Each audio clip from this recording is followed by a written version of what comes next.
Welcome back to the channel. Happy Friday. Hope everyone's having a good day and is getting over the chaos of the FTX implosion. I hope nobody lost any money there. I have personally never traded an FTX. I have never promoted them. Haven't even really talked about them too much other than just newsworthy items. The reason is I always just kind of got a bad vibe from them myself. I definitely didn't see them ever imploding the way they did, but I just got some bad vibes from the founder and from the Alameda research side specifically. So that's why I've always kind of stayed away from them. Don't like toot my horn in retrospect, but I did kind of sense something was a little bit off. Still, no one predicted the implosion. If you're looking for what exchanges to use now, the safest one's obviously Binance.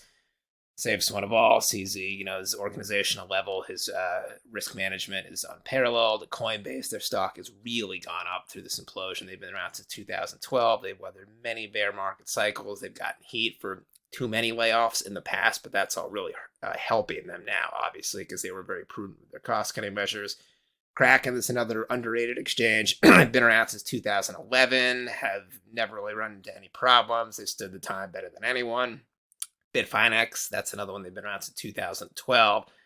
Again, test of time. They have just weathered more bear market cycles than most other exchanges. So those would be my recommendations. And generally, you always want to go with the older exchanges just because they've, lasted longer through the bear market cycles and the hiccups of crypto. Obviously, Binance is the exception because they've only been around since 2017.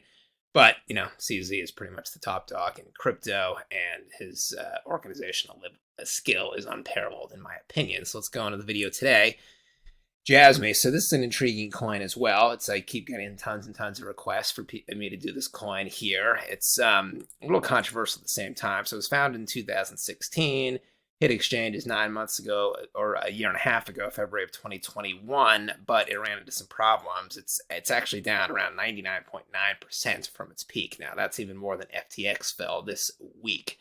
In the last few weeks, it has leveled off, but this was especially surprising, this big drop here, just because the founding team, this was founded by, if you watch me before, you know this, but by the ex-president of Sony Corporation. Sony's a Japanese corporation. That's where this coin is based. It's one of the biggest companies in the world. The ex-president of that company and a bunch of other former Sony executives as well. So the corporate background, it doesn't even get any better than this. And because of that, Jasmy is the first legally compliant Japanese cryptocurrency in that country. It's the first because, as I mentioned before, Mt. Gox was in Tokyo.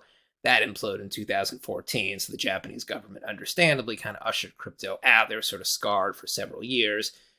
Now they're back in it. That's always good. This is the coin that they've sort of decided to promote because of the leadership team, but for whatever reason, which we'll go into later, it went down 99.9%.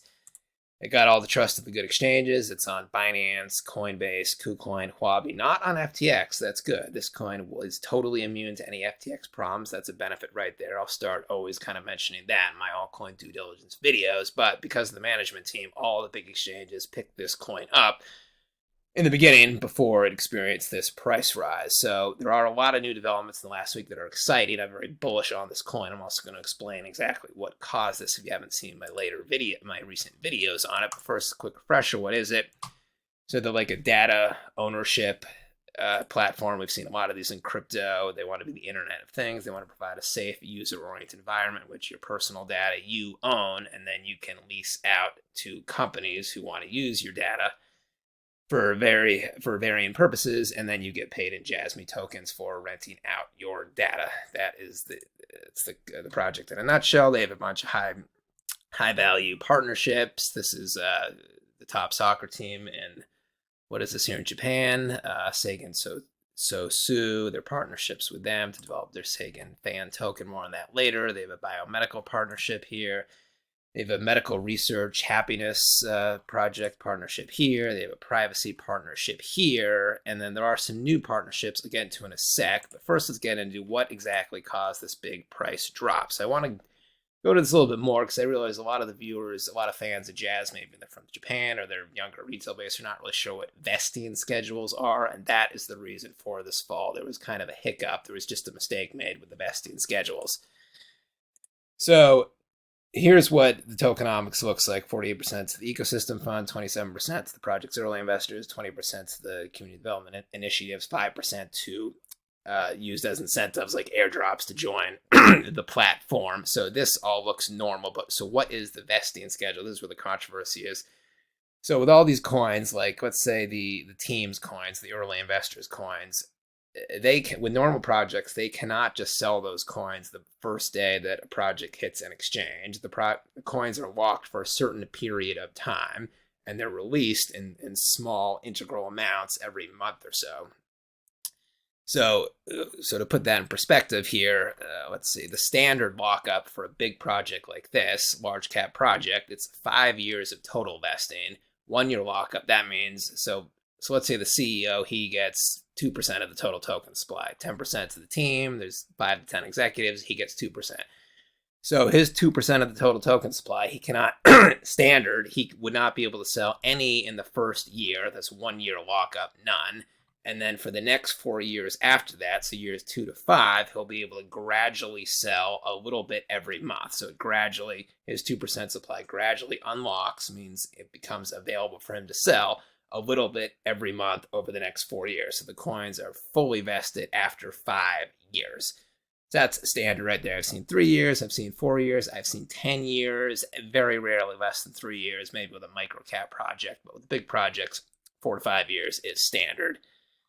The problem with this coin is that what we found out is basically they never released their vesting schedule, and now it's pretty much a fact, it's highly likely, and it's pretty much a fact that all the team tokens and most of these early investor tokens, it appears that almost all of them became fully unvested during the first year. So it looks like they had a 1 year vesting schedule. So again, typical for early investors and team, about 5 years total. It looks like these, since the price kind of stopped, since the price has fully fallen 6 months, it appeared that their coins were fully unvested after only about 6 months, maximum 1 year. They might have all become fully invested right at the token generating event right here. That is pretty much the only way to explain this drop. So how this project was created with a ridiculous vesting schedule that was not the standard 5 years, was instead 1 year or less, I have no idea. It probably has something to do with Japan was just out of the crypto game for 7-8 years. They little out of shape. They're not really too familiar with vesting schedules. Also, I'm sure they'll rectify this and more in the future, but they kind of dropped the ball on this one right here. But the good news is that since almost all the coins have become unlocked, you could look at it, well, maybe we're bullish in the future because there's no new coins that are going to become unlocked in the future. They've already been fully unlocked. So let's see right there. So that's kind of bullish. And then it is, where's the vesting? Yeah, here we go. And then, so if you go in coin market cap, so there's the circulating supply. This is wrong here. This says that only 10% of the total tokens have become fully invested, unlocked. No. The CFO in AMA said that 45 points, so that's about 92%, because the max supply here, 50 million, 45.7 million, so that sounds about right. So this is actually 92%. So that means almost all, about 100% of the tokens have become fully unlocked, as mentioned. So there's going to be very less sell pressure going forward, and the team, they are credentialed corporate executives. They have been pretty good with the developments lately. It looks like they're kind of learning the crypto landscape. See, for example, they used to rarely use Twitter. They would tweet like every 3 weeks. I think maybe Twitter isn't quite as big in Japan, and so they weren't really aware that Twitter is the main crypto social media platform. But now they've changed it. So now they're tweeting every day, every 2 days, several tweets a day. That's good. They're learning. They're also doing AMAs. Here's their CFO. Did a big AMA about a week and a half ago. He made a lot of announcements and announcements of announcements. It was very well received. I don't believe that they did any AMAs beforehand, so they're really kind of learning the unique crypto landscape. That is good. They're also going to conferences like this one right here. Take a drink of water.